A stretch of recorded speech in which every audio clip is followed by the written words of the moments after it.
అండి, నమస్తే. Welcome to my channel Lakshmi Ramana recipes. అందరూ ఎలా ఉన్నారండి? బాగున్నారా? ఈరోజు నేనైతే ఒక మంచి హెల్దీ రెసిపీని వీడియో పోస్ట్ చేస్తున్నానండి. టేస్ట్ కూడా చాలా బాగుంటుంది. అది ఆకుకూరతో అండి. ఇది సిర్రాక్ అండి. చూడండి, కొంచెం కాడలు లేతగా ఉంటాయి, అలాగే ఆకులు అనేది చిన్న చిన్నగా ఉంటాయి. మామూలుగా మనల్ని ఆకుకూరలు ఎక్కువగా తినమంటూ ఉంటారు కదా అండి డాక్టర్స్. సో ఆకుకూరతో మనం చాలా రకాలుగా చాలా డిఫరెంట్ స్టైల్లో రెసిపీస్ని చేసుకుంటూ ఉంటాం. పప్పు గాను, పుల్లగూరు గాను, వేపుడు గాను అలా చేసుకుంటూ ఉంటాం. ఈరోజు నేనైతే సిర్రాకుతో వేపుడిని ప్రిపేర్ చేస్తున్నానండి. అది పల్లీలు అలాగే ఎండుమిరపకాయల కాంబినేషన్తో అండి. ఈ ఆకుకూర వేపుడిని కూడా నేను చాలా రకాలుగా చాలా డిఫరెంట్ స్టైల్లో వేపుడిని చేస్తూ ఉంటాను. ఆల్రెడీ నేను రెసిపీస్ కూడా పోస్ట్ చేశానండి, ఒకసారి చూడండి. మామూలుగా మనం ఈ ఆకుకూరని ఇలా వేపుడు చేసుకొని అన్నంలో కలుపుకొని తినచ్చు, లేదు సాంబార్, పప్పు, పచ్చడి, రసం, పప్పుచారు అలా చేసుకున్నప్పుడు సైడ్ డిష్గా చాలా బాగుంటుందండి. లేదు రోటీ, నాన్, చపాతీ తినేవాళ్ళు కూడా అలా రోటీస్తో కూడా తినచ్చు. కాబట్టి ఎలా తయారు చేసుకోవాలో చూసేద్దామండి. మామూలుగా మనం ఆకుకూర వేపుడు చేసుకున్నప్పుడు కొద్దిగా ఎక్కువగా ఆకుకూరతో వేపుడు చేసుకుంటే అందరూ కూడా తినచ్చండి. ఎందుకంటే ఉడికిన తర్వాత చాలా తక్కువగా అవుతుంది. ఇక్కడైతే నేను ఒక 2 పెద్ద కట్టలు సిర్రాకండి నీట్గా చూడండి ఈ విధంగా ఒలిచేసేసుకున్నాను. కాడలతో సహా వేసుకోవాలి, లేత కాడలు. అప్పుడే మనకు ముద్దగా కాకుండా పొడి పొడిగా వస్తుంది ఆకుకూర. ఇక్కడ నేను బాగా కడిగేసిన తర్వాత చూడండి, ఇక్కడ హోల్స్ ఉన్న గిన్నెలో వేసి వాటర్ అంతా డ్రైన్ చేసి పెట్టాను. ఈ విధంగా మనం వాటర్ని డ్రైన్ చేసి పెట్టి మళ్ళీ మనం వేపుడు చేసుకున్నామంటే ముద్దగా కాకుండా పొడి పొడిగా వస్తుంది. ముందుగా స్టవ్ వెలిగించుకొని ప్యాన్ పెట్టేసుకుందాము. ఇప్పుడు ఆ క్వాంటిటీకి ఒక 2 టేబుల్ స్పూన్ల పల్లీలు అయితే సరిపోతాయి. హై ఫ్లేమ్ పెట్టకుండా మీడియం ఫ్లేమ్లో ఇలా కలుపుకుంటూ ఫ్రై చేసుకోవాలి. మామూలుగా మనం సిర్రాకుతోనే కాకుండా తోటకూరతో కూడా మనం వేపుడు చేసుకోవచ్చండి. కానీ సిర్రాకు అయితే కొంచెం మనకు ముద్దగా కాకుండా పొడి పొడిగా వస్తుంది తోటకూర కంటే కూడా. కానీ టేస్ట్ అనేది 2 ఆకుకూరలతో బాగుంటుంది.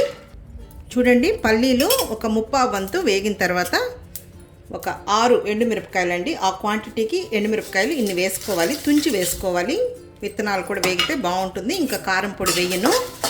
ఈ మిరపకాయలు త్వరగా వేగిపోతాయి కాబట్టి చివరగా వేసుకోవాలి. విలేజ్ స్టైల్లో అయితే ఇలాగే చేస్తారండి అమ్మమ్మలు, నానమ్మలు. చాలా బాగుంటుంది. అప్పటికప్పుడు మనం ఈ విధంగా పొడి చేసుకొని తింటే చాలండి. స్టవ్ ఆఫ్ చేసేద్దాం. ఆ వేడికి కరెక్ట్గా వేగిపోతాయి. ఇక్కడ మాకు కన్స్ట్రక్షన్ జరుగుతూ ఉందండి. సో అందుకని కొద్దిగా డిస్టర్బెన్స్గా ఉంది. కాబట్టి నేను ఈ మధ్య వీడియోస్ని వాయిస్ లేకుండా అలా మ్యూజిక్ పెట్టడం అలా పోస్ట్ చేస్తూ ఉన్నానండి. సాధ్యమైనంత వరకు వాయిస్తోనే ఈ వీడియోస్ పోస్ట్ చేయడానికి ట్రై చేస్తాను. ఇప్పుడు ఈ పల్లీలతో పాటు కొన్ని పుట్నాల పప్పులు కూడా వేసుకుంటే వేపుడు బాగుంటుంది. మరీ ఎక్కువ అవసరం లేదు, ఒక టేబుల్ స్పూన్ ఆయిల్ వేసుకుంటే సరిపోతుంది. ఇవేం వేయించాల్సిన అవసరం లేదు, అలా వేడెక్కితే సరిపోతుంది. ఇప్పుడు ఇవి తీసి పక్కన పెట్టేసేసుకుందాము. ఇప్పుడు అవి చల్లారే లోపల మనం ఆకుకూరని పోపు వేసేద్దామండి. స్టవ్ వెలిగించుకొని ప్యాన్ పెట్టేసుకుందాము. ఆకుకూరలకి ఏమి మరీ ఆయిల్ ఎక్కువ అవసరం లేదు, 1.5 టేబుల్ స్పూన్ వేసుకుంటే సరిపోతుంది. నూనె వేడెక్కింది.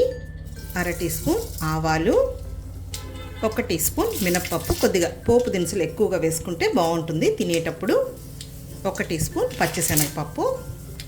జీలకర్ర మరీ ఏమి ఎక్కువ అవసరం లేదు, ఒక 1/2 టీ స్పూన్ వేసుకుంటే సరిపోతుంది. ఇప్పుడు ఈ పోపు దినుసుల్ని మీడియం ఫ్లేమ్లో మంచి కలర్ వచ్చే వరకు ఫ్రై చేసుకోవాలి. పోపు దినుసులు వేగిపోయాయి. ఒక 2 ఎండుమిరపకాయని తుంచి వేసేసుకోవాలి. ఇప్పుడు ఆ మిరపకాయలు కూడా వేగిన తర్వాత ఒక పెద్ద ఉల్లిపాయని ఇలా పొడవుగా కట్ చేసి వేసుకోవాలి. కొద్దిగా కరివేపాకు వేసేసుకొని ఈ ఉల్లిపాయ ముక్కల్ని 1 నిమిషం ఫ్రై చేసేసుకోవాలి. చూడండి, ఉల్లిపాయ ముక్కలు లైట్గా వేగితే సరిపోతుంది. మళ్ళీ మనం ఆకుకూరతో పాటు ఫ్రై చేసేసుకుంటాం కదా. ఇప్పుడు ఈ ఆకుకూరని వేసేసుకుందాము. ఫ్లేమ్ని మాత్రం మీడియంలోనే ఉంచాలి. నేను డే బై డే చేస్తూ ఉంటానండి. హెల్త్కి మంచిది, అలాగే ఇంట్లో అందరూ కూడా ఇష్టపడతారు.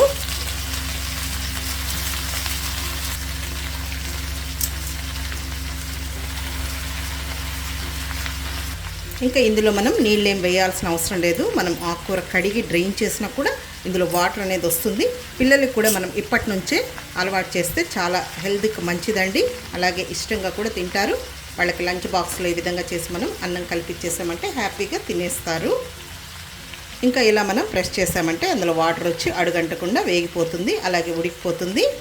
మూత ఏం పెట్టాల్సిన అవసరం లేదండి ఆకుకూరలకి. ఇప్పుడు ఈ ఆకుకూరనంతా కూడా ఒకసారి కలిపేసేసుకుందాము.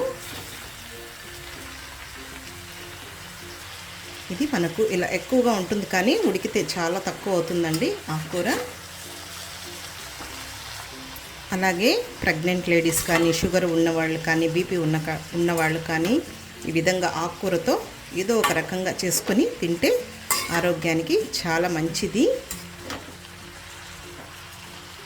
ఇదే ప్రాసెస్లో మనం మునగాకును కూడా సేమ్ ఇలాగే ప్రిపేర్ చేసుకోవచ్చు. నేను ఆల్రెడీ మీకు వీడియో పోస్ట్ చేశాను కూడా.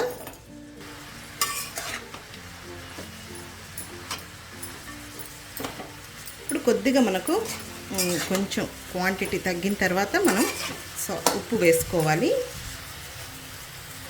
ఇప్పుడు కొద్దిగా రాళ్ళు ఉప్పు వేసుకుందాం. అందులో నీళ్లు వస్తాయి కదా అండి, కరిగిపోతుంది. మీకు కావాలంటే సాల్ట్ కూడా వేసుకోవచ్చు.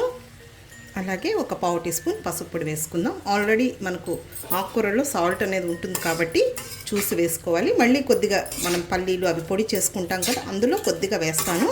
ఒకసారి కలిపేసేసుకుందాం. ఇప్పుడు ఈ ఆకు ఉడికే లోపల మనం ఆ పొడిని దంచేసేసుకుందాము. చూడండి కాడలు ఎంత లేతగా ఉన్నాయో, కాడలతో కూడా వేసుకుంటేనే మనకు టేస్ట్ అనేది బాగుంటుంది. ఇప్పుడు ఈ పొడిని రోట్లో దంచేసేసుకుందాం. ముందుగా ఎండుమిరపకాయలు వేసుకుందాము.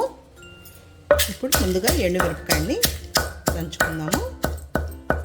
ఇప్పుడు ఇందులో కొద్దిగా రాళ్ళుప్పు వేసుకుందామండి. నేను అక్కడ కొద్దిగా వేసాను, పొడి వేస్తాం కదా మళ్ళీ చప్పగా అవుతుంది. మీకు వాయిస్తో కావాలంటే కొంచెం వీడియో లెంతీ అయిపోతుందండి, ఎందుకంటే నేను ఏదో ఒకటి మాట్లాడుతూ చేస్తూ ఉంటాను.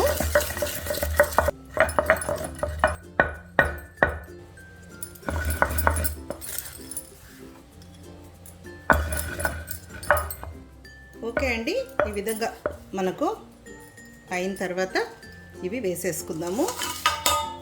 పొట్టు తీయాల్సిన అవసరం లేదు, మీకు కావాలంటే తీసుకోవచ్చు. నేనైతే వేపుళ్ళకి అప్పటికప్పుడు ఈ విధంగా పొడి చేసుకుని చేస్తానండి, స్టోర్ చేసి వేయను. మరీ మెత్తగా దంచకూడదండి, కొంచెం కచ్చాపచ్చాగానే ఉండాలి. మంచి కమ్మటి వాసన వస్తుందండి.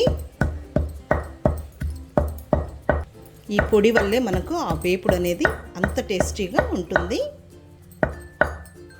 చాలండి, మరి మెత్తగా వేయకూడదు. చూడండి ఈ విధంగా ఉండాలి. ఇది మనం అన్నంలో నెయ్యి వేసుకొని కలుపుకొని తింటే కూడా చాలా బాగుంటుంది. ఇక్కడ ఒక పెద్ద వెల్లుల్లి పైనండి లైట్గా పొట్టు తీసి వేసాను. వెల్లుల్లి కొద్దిగా ఎక్కువగా వేసుకోవాలి. ఇవి కచ్చాపచ్చాగా దంచేసుకోవాలి. ఓకే అండి, పొడి రెడీ అయిపోయింది. ఆకుకూర కూడా మనకు ఉడికిపోయి ఉంటుంది. ఇప్పుడు ఈ పొడిని అందులో వేసేసుకుందాము. ప్లేట్లోకి తీసేసుకుందాము. ఓకే అండి, చూద్దాము. ఆకుకూర మనకు ఉడికిపోయింది. చూడండి ముద్దగా లేకుండా ఎంత బాగా పొడి పొడిగా వచ్చిందో. ఇప్పుడు ఆ పొడి ఇందులో వేసేసుకుందాము. చూడండి మనకు చూస్తే తెలిసిపోతుంది ఆకుకూర అనేది బాగా ఉడికిపోయింది. ఇంకా మనం స్టవ్ ఆఫ్ చేసేసుకొని ఆ వేడి మీద ఈ పొడి వేసేసుకుంటే సరిపోతుంది. ఆల్రెడీ మనం ఇవన్నీ వేయించాం కదా, ఇంకా పుట్నాల పప్పులు ఆ వేడికి సరిపోతుంది. ఇలా పొడి వేసుకుంటూ కలిపేసేసుకోవాలి. వెల్లుల్లి కూడా కొంచెం ఎక్కువగా వేసుకొని చివరగా పొడిలో దంచి వేసుకుంటే ఫ్లేవర్ అనేది చాలా బాగుంటుంది. డైరెక్ట్గా కూడా ఈ విధంగా మనం ఆకుకూరని ఉత్తగానే తినేయచ్చు. ఈ పొడి అంతా సరిపోతుందండి.